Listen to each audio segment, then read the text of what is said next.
안녕하세요. 뉴스와 사람들입니다. 이재명 대통령의 장남 결혼식은 철저히 비공개로 진행됐는데 결혼식에 참석한 정청래 의원은 다음과 같이 밝혔습니다. 이재명 손영공이 다녔던 오리엔트식의 공장 친구들, 이재명 대통령 아들 결혼식에 초청받아온 분들을 결혼식장 밖에서 만났습니다. 갑자기 어디선가 정청래 의원님, 우리 친구 대통령 잘 보살펴주세요 하시길래 대통령님 어디 친구들이세요? 물었더니 오리엔트식의 공장 친구들입니다 하셔서 반갑게 인사했습니다. 이분들은 중학교 졸업하고 공장에 왔고 당시 이재명 손영공은 초등학교 졸업 후 쭉 공장에 다녔는데 손에 영어 사전을 들고 다니며 열심히 공부했다고 합니다. 공장에서 손영공으로 만났던 한 친구가 대통령이 되었고 그 자제분 결혼식장에 소수 인원만 초대되었는데 친구 대통령이 있지 않고 손영공 친구들을 초대했으니 저 같아도 기분이 좋았을 겁니다. 이분들 좋아하시니까 저도 덩달아 웃음꽃이 터져서 기분 좋았습니다. 비상계엄으로 죽지 않고 살아서 이런 날을 있게 해주신 국민들께 감사드립니다. 자, 반면 결혼식장은 예상대로 눈물이었습니다. 박홍근 의원은 다음과 같이 밝혔습니다. 이재명 대통령과 김혜경 여사의 아들 동호군의 결혼식에 다녀왔습니다. 아버지와 어머니 그리고 아들과 그 곁에 예비 며느리까지 가족 모두가 수년 동안 모진 고통을 이겨내왔기에 매우 각별하면서 애틋함이 묻어나는 자리였습니다. 오늘만큼은 행복한 표정 가득하던 이 대통령께서는 신랑과 신부에게 덕담을 건네시려다가 목이 메어 바로 말을 잇지도 못하셨습니다. 예식을 마치고 신랑과 신부가 두 내외에게 인사를 드릴 때도 내 식구 서로가 그동안의 큰 마음고생을 토닥토닥 위로하고 앞날을 축복하면서 눈물 닦기에 바빴습니다. 훌륭한 새 식구를 맞은 이재명 대통령님 가족이 우리 국민과 함께 늘 그리고 더 행복했으면 정말 좋겠습니다. 자, 지난 대선 기간 아들에 대한 공격은 물론 결혼식 비용까지 물고 늘어졌던 국힘이 아닙니까? 부모 자신 때문에 자식이 고통받는 것만큼 힘든 일은 없겠지요. 자식에 대한 공세는 김민석 총리 후보자도 마찬가지입니다. 김민석 총리 후보자는 여러 공세에 대해 다음과 같이 입장을 밝혔습니다.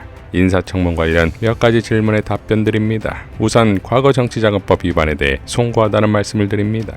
그로 인한 형벌은 무거웠고 제겐 큰 교훈이 되었습니다. 정치, 경제, 가정적으로 어려운 야인의 시간이 길었고 그 과정에서 다른 길을 가게 된 아이들 엄마가 아이들 교육을 전담해 주었습니다.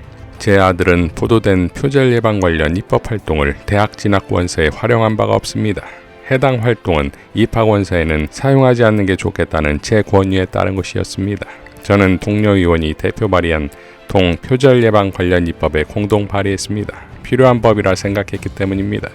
사적 채무가 있었습니다. 누진되는 세금을 납부하는 데 썼고 그간 벌금, 세금, 추징금 등 공적 채무를 우선 변제하느라 상환 만기를 연장한 상태였습니다.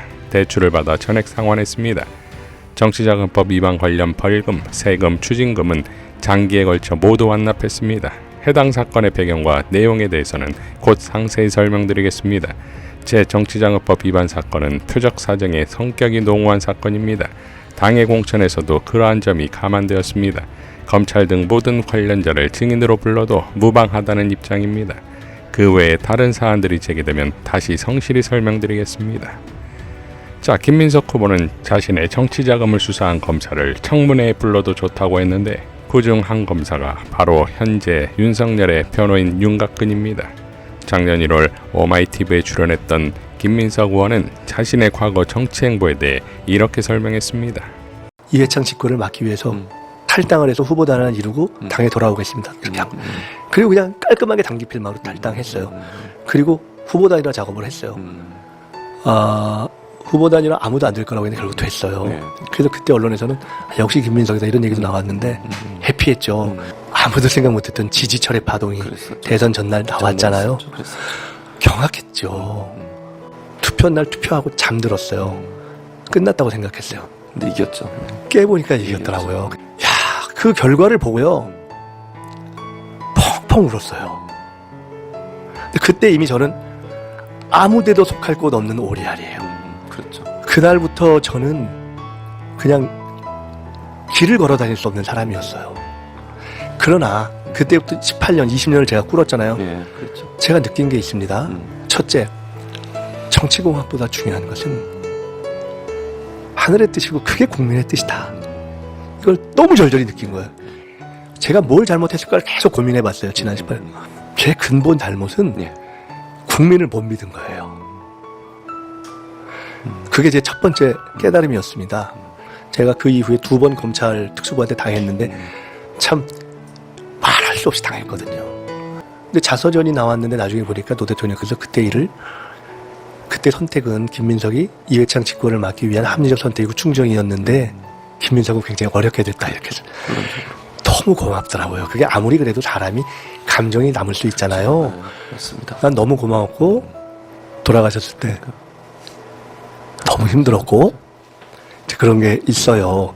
과거 검찰과 관련된 문제에 대해서는 검찰이 과거에 어떤 식으로 일을 했는가에 대해서 충분히 이번 청문회에서 드러날 수 있도록 제가 오히려 관련한 과거 검찰과 관련한 과거 제 사건을 담당했던 검사도 좋고 모든 분들을 다 이번 청문회에 증인으로 불러도 좋다 이런 생각을 가지고 있습니다.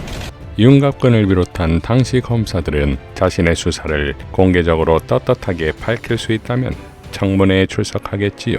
결국 국힘이 김민석을 죽이렸다. 윤석열 변호사만 소환한 셈입니다. 양문석 의원은 다음과 같이 밝혔습니다. 김민석 총리 지명자 사수해야 이제는 김민석 총리 지명자를 지켜야 할 때 언론이라고 거들먹거리는 앞뒤 맥락 잘라먹고 기계적 중립의 탈을 쓰고 선명한 채 공정한 채 하는 방송이며 신문을 향한 우리의 분노를 토해내는 앞으로의 일주일이었으면 좋겠습니다. 결과적으로 반란 세력을 이롭게 하는 언론, 정작 반란 세력 집권 때는 침묵하더니 아니 무당 깨춤 추듯 응원하더니 현 집권 세력은 좀 만만하게 보이는 모양입니다. 라고 일갈했습니다. 자, 만만하게 보니 당연 역공을 하면 국힘은 가루가 되지 않겠습니까? 국힘의 자녀들을 민주당에 들이댄 잣대대로 다 들춰볼까요? 김민석 죽이기는 어림도 없습니다. 민주당이 발의한 검찰개혁 법안에 대해 김필성 변호사는 다음과 같이 밝혔습니다. 드디어 민주당의 개혁안이 나왔습니다. 청와대와 협의를 충분히 거치지 못했을 텐데 민주당 내에서는 장기간 검토된 법안으로 합니다. 그러니 대통령도 내용을 잘 알고 있을 겁니다. 그동안 민주당이 검찰개혁에 소극적이라고 공격을 받았는데 소극적이었던 것이 아니라 검토할 부분이 많았다고 들었습니다. 검찰로부터 권한을 덜어내는 것은 있는 것을 줄이는 것이라 어려운 일이 아닙니다만 그렇게 덜어낸 권력을 어떻게 분산할지 경찰을 어떻게 견제, 통제할지에 대한 방법을 찾는 데 논의가 집중되었다고 합니다. 주목할 부분 2가지 짚겠습니다. 첫째, 중수청이 법무부에서 떨어져 나왔습니다. 아마 눈에 잘 안 들어오실 텐데 검찰개혁에서 정말 중요한 포인트입니다. 중수청은 검찰로부터 수사 기능을 모두 분리해 만드는 관청입니다.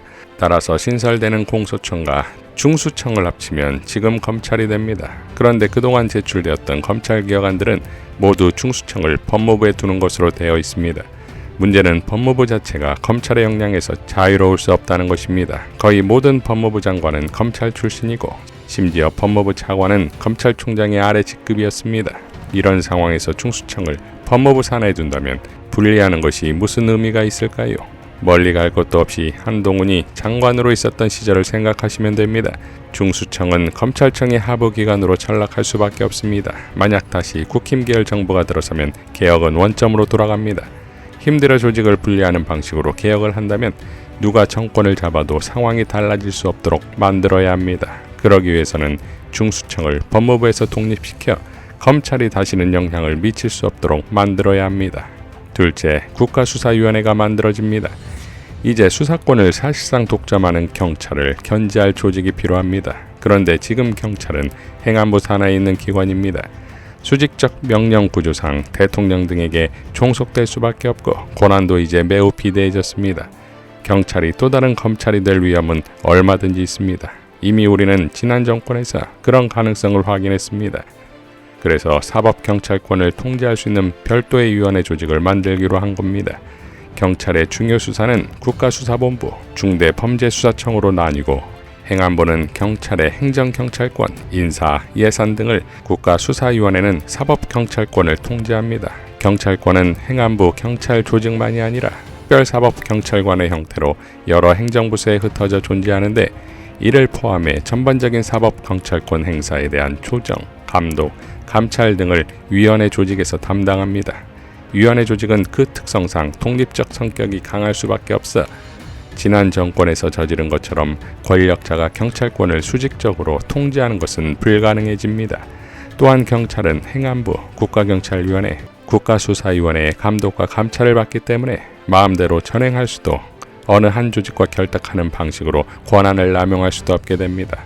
이후 논의가 진행되면서 법안이 크게 바뀔 수도 있겠지만 적어도 지금 제가 말한 두 가지 포인트는 관철되었으면 좋겠습니다. 이게 안 되면 윤석열 시즌2가 언제든 가능할 수 있습니다. 자, 수십 년간 검찰개혁의 시도가 있어 오면서 다양한 대안이 연구되는 동안 작용과 반작용처럼 검찰의 방어 공작도 고도화되어 왔습니다. 검찰 출신의 대통령이 내란 수괴가 되었고 가장 강력한 대통령의 가장 강력한 민주당의 가장 강력한 원내대표가 선출되었으니 이번만큼 좋은 기회는 없겠지요. 이어 차기 당대표 역시 선거가 7월로 앞당겨진다면 9월까지 처리되어야 할 검찰개혁은 매우 시급한 사안이 될 것이고, 그러니 내란 종식은 당연한 것이고 그 내란의 인큐베이터가 되었던 검찰청을 완전히 괴멸시키고 완벽한 검찰개혁이 진행되도록 해야 할 것입니다. 이상 뉴스와 사람들이었습니다. 시청해 주셔서 감사드립니다.